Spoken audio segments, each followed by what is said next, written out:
Hello students, আমি অনিমেষ। আজ আমরা এইচএস 2022-র জন্য ইম্পর্টেন্ট কিছু এমসিকিউ দেখে নেব। এটা পার্ট 3। এর আগে যারা পার্ট 1 পার্ট 2 দেখোনি তার ডেসক্রিপশন বক্সে গিয়ে প্লেলিস্টে গিয়ে দেখে নাও। আজকে আমরা 2017-এর এইচএসের যে এমসিকিউগুলো এসেছিল ওগুলো সম্বন্ধে ডিসকাস করব ডিটেলসে। এই কনসেপ্টগুলো খুবই ইম্পর্টেন্ট। এই কনসেপ্টগুলো বারবার এইচএসে রিপিট হতে থাকে, তো আশা করব তোমরা ভিডিওটা পুরো দেখবে। চলো শুরু করি। যারা সাবস্ক্রাইব করোনি এখনো আমার চ্যানেলকে, অবশ্যই সাবস্ক্রাইব করে নাও। ভালো লাগলে লাইক করো, শেয়ার করো। তাহলে ফার্স্ট কোয়েশ্চেনে আমরা দেখতে পাচ্ছি যে তড়িৎচুম্বকীয় তরঙ্গ বহন করে না কোনটা। এখানে যেহেতু কোনো আধান থাকে না, তো তাই আমরা বলতে পারি যে এখানে কিন্তু অ্যান্সারটা হয়ে যাবে আধান। তো তড়িৎচুম্বকীয় তরঙ্গ বহন করে না আধান, আধান বহন করে না, এটা হয়ে যাবে রাইট অ্যান্সার। তো নেক্সট কোয়েশ্চেন। তো এটা কিন্তু খুবই কনসেপচুয়াল একটা কোয়েশ্চেন, খুবই কনসেপচুয়াল একটা কোয়েশ্চেন। তো দেখো এখানে কি বলেছে, কোনো ধাতু পৃষ্ঠের উপর সবুজ আলো আপতিত হলে ইলেকট্রন নিঃসরণ হবে কিনা। তো আমরা সবাই জানি যে সি ইকুয়ালস টু কি হয়, এইচ ল্যামডা হয়। বা আরেকটা জিনিস জানি, দেখো C equals to nu lambda লিখতে পারি। C equals to nu lambda এটা লিখতে পারি আমরা কোয়ান্টাম থিওরি অনুযায়ী। এখান থেকে আমরা বলতে পারি যে নিউ ভ্যারাইজেজ 1/λ। তো এখান থেকে দেখো বলেছে যে সবুজ আলো আপতিত হলে ইলেকট্রনের নিঃসরণ হয়। তো এখানে আমরা প্রারম্ভ কম্পাঙ্কের একটা কনসেপ্ট জানি যে প্রারম্ভ কম্পাঙ্ক হচ্ছে মিনিমাম কম্পাঙ্ক। তাহলে আমি যদি নিউটাকে মিনিমাম নিই, অর্থাৎ কম্পাঙ্ককে মিনিমাম নিই, তাহলে কিন্তু ল্যামডা কি হয়ে যাবে, ম্যাক্সিমাম হবে। তো ইনভার্সলি প্রপোর্শনাল, ব্যস্তানুপাতিক। তো সেখান থেকে তুমি বুঝতে পারছো যে নিউটাকে যদি আমি মিনিমাম নিই তাহলে ল্যামডা কি হয়ে যাবে, ম্যাক্সিমাম হয়ে যাবে। তো এখানে একটা জিনিস তোমাকে বলে দিয়েছে, দেখো যে সবুজ আলো আপতিত হলে ইলেকট্রন নিঃসরণ হয়, সবুজ আলোতে নিঃসরণ হচ্ছে। তাহলে সবুজ কোথায় আছে, দেখো ভিভ জিওরে আমি যদি দেখি তো সবুজ আছে এখানে। তো সবুজে আপতিত হচ্ছে, তার মানে দেখো এটা হচ্ছে ল্যামডার ম্যাক্সিমাম ভ্যালু। তো এইটা এই গ্রিনটা হচ্ছে ল্যামডার ম্যাক্সিমাম ভ্যালু। তো ল্যামডা যদি গ্রিনে ম্যাক্সিমাম হয় তাহলে তার আগের ভ্যালুগুলোতে কিন্তু আমরা ইলেকট্রন নিঃসরণ পাবো, অর্থাৎ আলোক তড়িৎক্রিয়া পাবো এর আগের তরঙ্গ দৈর্ঘ্যগুলোতে। কিন্তু ল্যামডা যদি ম্যাক্সিমামের থেকে বেশি হয়ে যায় তাহলে কিন্তু আমরা তখন পাবো না। তো এখানে দেখো এখানে কি কি আছে, তারপরে কি বলছে, কিন্তু হলুদ আলোতে হয় না। হলুদ কোথায় আছে, দেখো হলুদ এখানে আছে, ইয়েলো। তো ইয়েলোতে হচ্ছে না কারণ ল্যামডা ম্যাক্সিমামের থেকে বেশি হয়ে যাচ্ছে ওটা। তো সেই জন্য ওখানে কিন্তু আমরা পাচ্ছি না। তো এইবার এখানে কোশ্চেন করেছে যে লাল আলোতে আপতিত হবে কিনা। তো লাল আলোতে যদি হয়, দেখো রেড কিন্তু লাস্টে আছে, তো রেড কিন্তু ম্যাক্সিমাম ভ্যালু আরো ক্রস করে যাচ্ছে, তো সেখানে কিন্তু হওয়ার চান্স একেবারেই নেই। তো আশা করি তোমরা এটা বুঝতে পেরেছো যে এই রিলেশনটা মনে রাখবে যে ল্যামডা যেখানে নিউ যেখানে মিনিমাম হয়, ল্যামডা সেখানে কিন্তু ম্যাক্সিমাম হয়ে যায়। তো সেটাই হচ্ছে ল্যামডার ম্যাক্সিমাম ভ্যালু। তো আমরা জানি যে কালারগুলো কিন্তু ল্যামডার উপর ডিপেন্ড করে, অর্থাৎ তরঙ্গ দৈর্ঘ্যের উপর ডিপেন্ড করে। তো তাই জন্য এখানে অ্যান্সারটা আমরা পাবো যে কোনো ইলেকট্রন নিঃসরণ হবে না। তো অপশন ডি হয়ে যাবে কারেক্ট অ্যান্সার, যে কোনো রকম কোনো ইলেকট্রন কিন্তু নিঃসরণ হবে না। তো নেক্সট কোয়েশ্চেনে চলে যাই। দেখো কি বলছে, C1 C2 দুটো সমান্তরাল ক্যাপাসিটর আছে। C1 C2 দুটো সমান্তরাল ক্যাপাসিটর আছে। তো এইরকম, তাহলে এটা হচ্ছে C1, এটা C2, এটাকে আমি যদি একটা ভোল্টেজ দিয়ে যুক্ত করে দিই V ভোল্ট। তো তোমরা সবাই জানো যে সমান্তরাল সমবায়ে কি হয়, সমান্তরাল সমবায়ে প্যারালাল কম্বিনেশনে ভোল্টেজটা কনস্ট্যান্ট হয়। আবার এখানে দেখো আমরা একটা ফর্মুলা জানি, C equals to Q into V। তো এখানে ভিটা যদি কনস্ট্যান্ট হয়ে যায় তাহলে আমি বলতে পারি V ইকুয়ালস টু C1/Q1। আমি ধরলাম এখান থেকে Q চার্জ যাচ্ছে, তো এখানে দুটো ভাগে ভাগ হয়ে যাচ্ছে Q1 আর Q2। তাহলে একটা ইকুয়েশন বলতে পারি V equals to C1 by Q1, আর একটা বলতে পারি V equals two C2 by Q2। তো এই দুটো ইকুয়েশনকে আমি যদি ইকুয়াল করে দিই তাহলে কি পাবো দেখো, C1 by Q1 equals to C2 by Q2। তো এখান থেকে Q1 by Q2 equals to পাবো C1 বাই C2। অর্থাৎ কি, যদি টোটাল চার্জ Q হয় তো এখানে আমি Q1 Q2 তে ডিভাইড করে নিচ্ছি, তো Q1 Q2 তে ডিভিশনের রেশিওটা আমরা পাচ্ছি C1 বাই C2, অর্থাৎ C1:C2। তো আমি আশা করব যে তোমরা সবাই বুঝতে পেরেছো। এখানে মেন কনসেপ্ট যেটা ছিল যে প্যারালাল ক্যাপাসিটর যখন থাকবে, প্যারালাল ক্যাপাসিটর যখন প্যারালালে থাকে বা রেজিস্ট্যান্সও যখন প্যারালালে থাকে, ভোল্টেজটা কিন্তু কনস্ট্যান্ট হয়। তো ভোল্টেজ কনস্ট্যান্ট হলে আমরা এখান থেকে এই দুটো ফর্মুলা পাবো, আর এই দুটো ফর্মুলাকে কাজে লাগিয়ে কিন্তু আমরা কি রেশিওতে ভাগ হয়েছে চার্জটা, তো সেটা কিন্তু আমরা পেয়ে গেলাম। আশা করছি সবাই বুঝতে পেরেছো। তো এখানে অ্যান্সারটা কোনটা হয়ে যাবে তাহলে, C1 by C2, option number A, C1 by C2। তো নেক্সট কোয়েশ্চেন দেখো, এক গুচ্ছ সাদা আলোকরশ্মি প্রিজমের একতলে আপতিত হলো। তো প্রিজমে আমরা জানি কি হয়, বিচ্ছুরণ হয় আর কৌণিক বিচ্যুতিও ঘটে। তো সাদা আলোর কি হয়, বিচ্ছুরণ হয়, আমরা সবাই জানি প্রিজমে। আর এমনি আলোক রশ্মির কি হয়, আলোক বিচ্যুতি তো ঘটেই, এটা তো আমরা জানি যে আলোক বিচ্যুতি ঘটে। যে কোনো প্রিজমে যদি আলো আপতিত হয়, যদি সেটা একেবারে 90 ডিগ্রিতে, মানে তলের সাথে 90 ডিগ্রিতে না হয়, তাহলে কিন্তু তার চ্যুতি অবশ্যই থাকবে। তো বিচ্ছুরণ ও কৌণিক বিচ্যুতি উভয়ই ঘটবে। দেখো বলেছে একটি প্রোটন এত ফ্লাস্ক ঘনত্ব, মানে আমরা এখানে কি কি ইনফরমেশন পাচ্ছি ওগুলোকে লিখে নিই। B ইকুয়ালস টু পাচ্ছি 1.5 ওয়েবার পার মিটার স্কোয়ার। দেখো এখানে বেগ বলে দিয়েছে 2 × 10⁻⁷, তাহলে V ইকুয়ালস টু আমি পাচ্ছি 2 × 10⁻⁷ মিটার পার সেকেন্ড। তারপরে দেখো বলেছে 30 ডিগ্রি কোণে প্রবেশ করছে, তো থিটা ইকুয়ালস টু 30 ডিগ্রি। তো আমরা এখানে কি বের করতে বলেছে দেখো, প্রোটনের উপর ক্রিয়াশীল বল। আমরা জানি যে কোনো কণার উপর ক্রিয়াশীল বল কি হয়, F equals to QVB sine theta. তো এটা কখন হয়, যখন চৌম্বক ক্ষেত্রে কোনো কণা থাকে, চৌম্বক ক্ষেত্রে কোনো গতিশীল কণার ক্ষেত্রে এটা হয়। তো Q এর ভ্যালু আমরা জানি, এখানে Q এর ভ্যালু কত হবে, 1.6 × 10⁻⁻19, আর V কত দেওয়া আছে, V হচ্ছে 2 × 10⁻⁷ ইন্টু B কত দেওয়া আছে দেখো, 1.5 × cos 30। তো এটার ভ্যালু যদি তুমি পুরো বের করো তাহলে কিন্তু অ্যান্সারটা চলে আসবে 2.4 × 10⁻⁻12, 2.4 × 10⁻⁻12, যেটা কোনো অপশানের সাথে মিলবে না। 2.4 × 10⁻⁻12 নিউটন, এটা হয়ে যাবে অ্যান্সার, যা কোনো অপশানের সাথে মিলছে না। এই কোয়েশ্চেনটা অ্যাকচুয়ালি ভুল ছিল 2017-এর MCQ-তে। তো এটা বইতেও তোমাদের দেওয়া আছে, দেখবে ছায়া প্রকাশনের বইগুলোতে, এটা কিন্তু অপশানের সাথে ম্যাচ করবে না।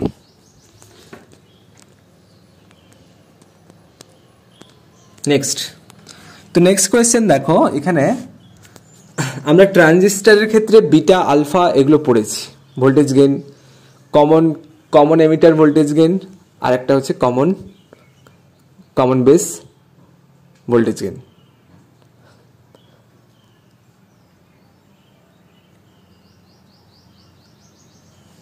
আমরা ট্রানজিস্টরের ক্ষেত্রে আলফা বিটা এগুলো পড়েছি, যদিও তোমাদের এগুলো ডিটেলসে সিলেবাসে নেই, তবু এই ফর্মুলাটা আমি বলবো জেনে রাখো, যে alpha equals to beta by beta plus 1।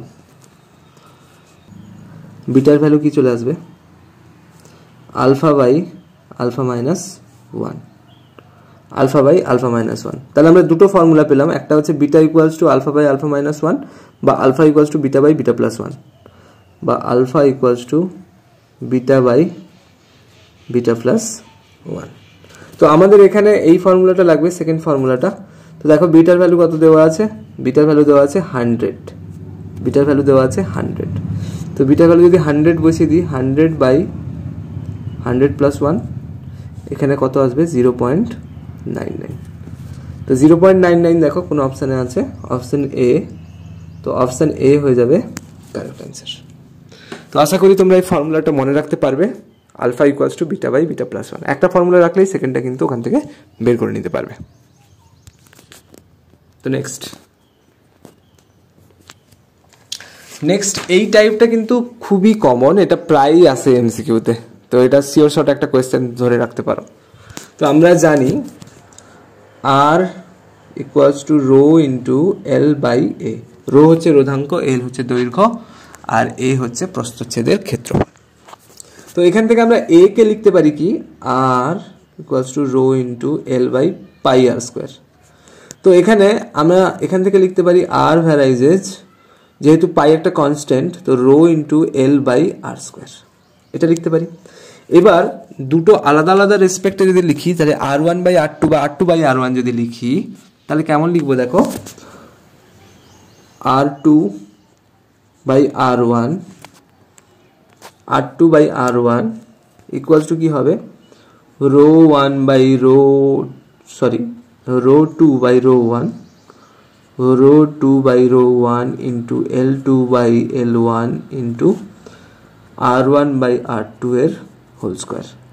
তো এখানে দেখো এটা ভ্যালু কত ছিল, এখানে কি বলেছে যে তারের দৈর্ঘ্য, ব্যাসার্ধ ও রোধাঙ্ক প্রত্যেকটির অনুপাত 1:3। তার মানে আমাকে বলেছে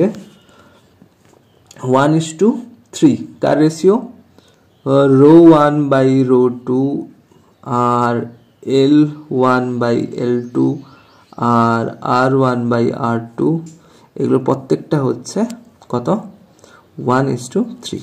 তো এখানে রো 2/ρ1 বসাবো, তো এখানে 3 বসাবো। এখানে L2/L1 বসাবো, তো 3 বসাবো। এখানে R1/r2 বসাবো, তো 1/3 বসাবো। তো 1/3 এর হোল স্কোয়ার মানে দুটো 3 বলতে পারো। তো এটা সব কেটে যাবে, তো 1 আসবে। তো 1 যদি এসে থাকে, তাহলে আমরা এখান থেকে পেয়ে গেলাম R2 ইকুয়ালস টু R1। তো R1 এর ভ্যালু কত দেওয়া ছিল, R1 এর ভ্যালু দেওয়া ছিল 10 ohms। তো এই জন্য এখানে 10 হয়ে যাবে। তো কারেক্ট আনসার কিন্তু আমরা 10 পেয়ে যাব। তো 10 ওম হয়ে যাবে কারেক্ট অ্যান্সার। তো 10 ওম কোন অপশানে আছে, অপশান সিতে। তো অপশান সি হয়ে যাবে তোমাদের কারেক্ট অ্যান্সার। Next question. তো নেক্সট কোয়েশ্চেনও কিন্তু একটা ইজি কোয়েশ্চেন। তো আমরা আলফা ইকুয়ালস টু কি জানি, হিলিয়াম 2.4। বিটা ইকুয়ালস টু কি জানি, ইলেকট্রন -1 0। তো একটা ধরো এমনি একটা কিছু আছে, এক্স একটা মৌল আছে যার ভর সংখ্যা হচ্ছে এ আর পরমাণু ক্রমাঙ্ক হচ্ছে জেড। তো এখান থেকে যদি দুটি আলফা কণা বেরিয়ে যায়, তাহলে দেখো ভর সংখ্যা কি চেঞ্জ হচ্ছে, একটার জন্য 4, তার মানে দুটোর জন্য কি চেঞ্জ হয়ে যাবে 8। তাহলে a -2 × 4 এটা বলতে পারি, কারণ দেখো একটার জন্য এখানে 4 চেঞ্জ হচ্ছে আলফা, তো দুটোর জন্য কি হয়ে যাবে 2 × 4। আবার দেখো ভর সংখ্যা কিন্তু বিটার জন্য কোনো চেঞ্জ হচ্ছে না। তো আমি বলতে পারি যে এখন যদি আমি এটাকে a ড্যাশ বলি, তাহলে a ড্যাশ ইকুয়ালস টু কি হয়ে যাবে a -8।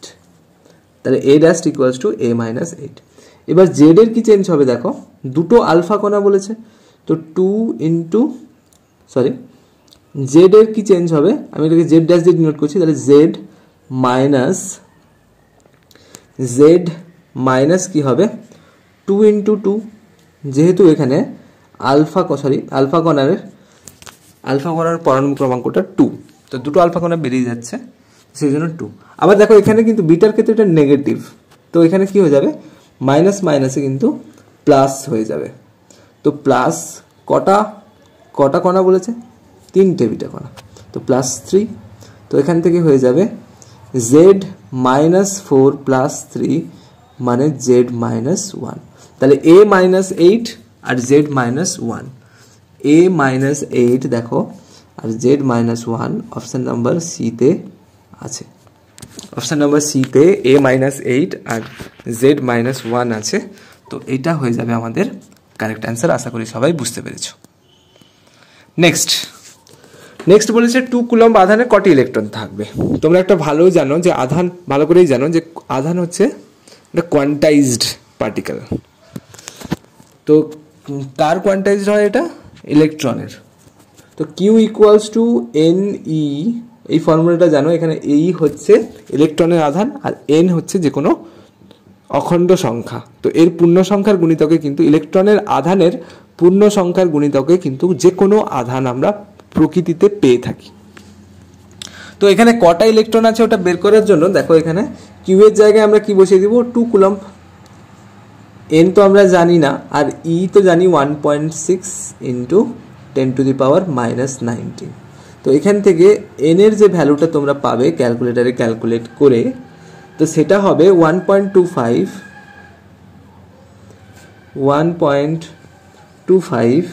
ইন্টু 10⁻19।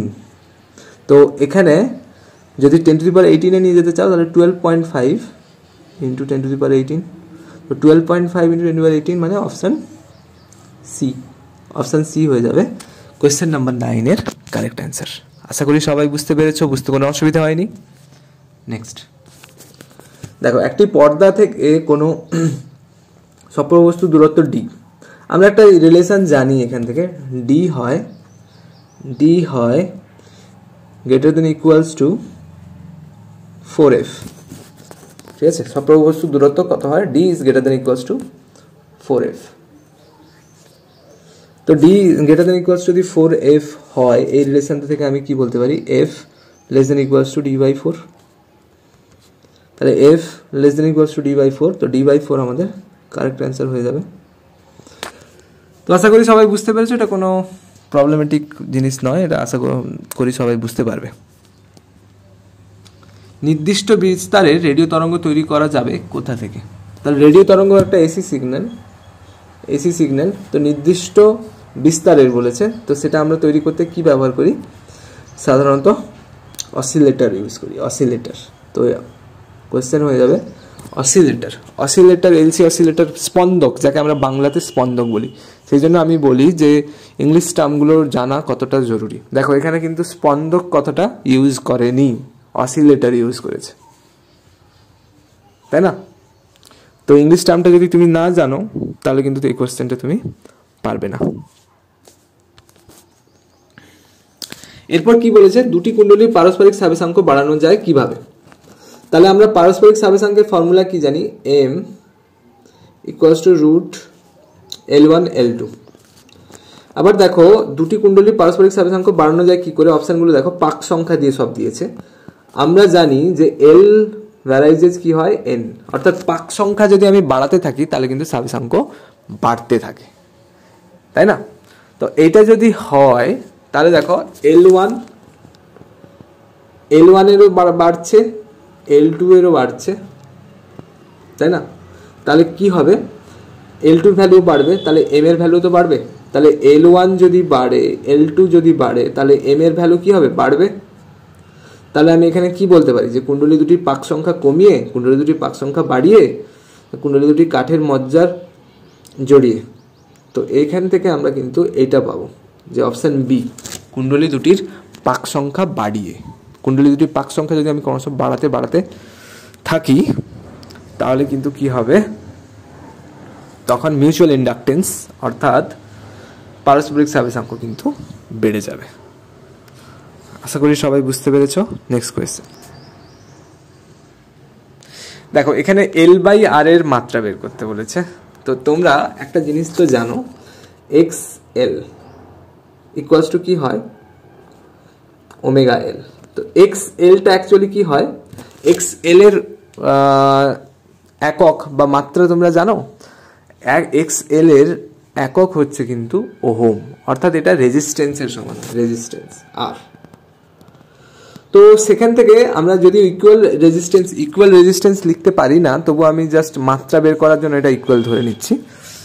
তো এখান থেকে আমি কিন্তু L/R পেয়ে যাব, L by R, L by R কি পেয়ে যাবো 1 বাই ওমেগা।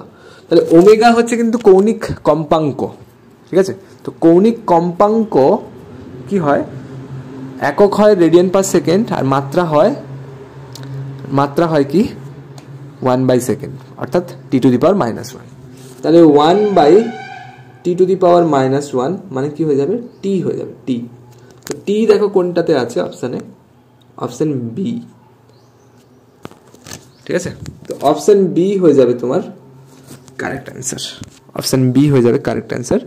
আশা করি তোমরা সবাই বুঝতে পেরেছো। দেখো কৌণিক কম্পাঙ্ক বলো বা কম্পাঙ্ক বলো, দুজনেরই কিন্তু মাত্রা হচ্ছে T to the power -1 by second, তাই না। তো এটা সহজেই তোমরা বুঝতে পারবে আশা করি। এরপর নেক্সট কোয়েশ্চেন দেখো, আজকের লাস্ট কোয়েশ্চেন কি বলছে, আই অ্যাম্পিয়ার তড়িৎবাহী তার এল মিটার দৈর্ঘ্যের একটি ঋজু পরিবাহীকে বাঁকিয়ে অর্ধবৃত্তাকার করা হয়েছে। মানে একটা তারকে বাঁকানো হয়েছে এরকম ভাবে,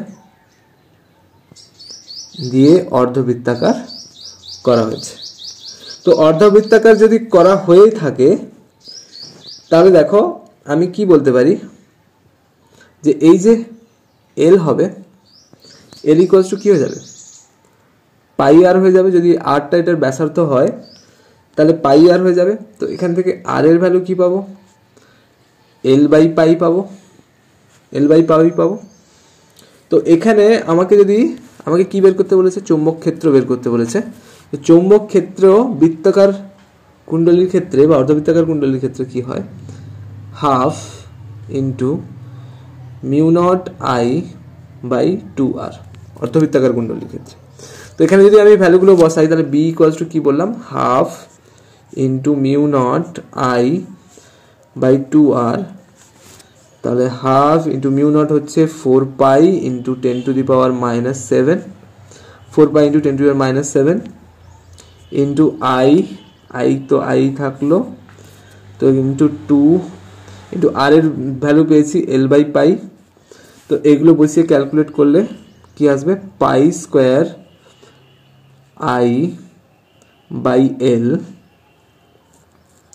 পাই square I by L into 10 to the power -7। দেখো এখানে পাই আর পাই আছে, তো পাই স্কোয়ার আসবে, এখানে 4 আর 4 কেটে যাবে, তাই না, এখানে 4 আর এখানে 2 কেটে যাবে। তো ফাইনালি আমরা বি ইকুয়ালস টু কিন্তু এটা পাবো, B equals to pi square I by L into 10 to the power -7। তো এটা পেয়ে যাব।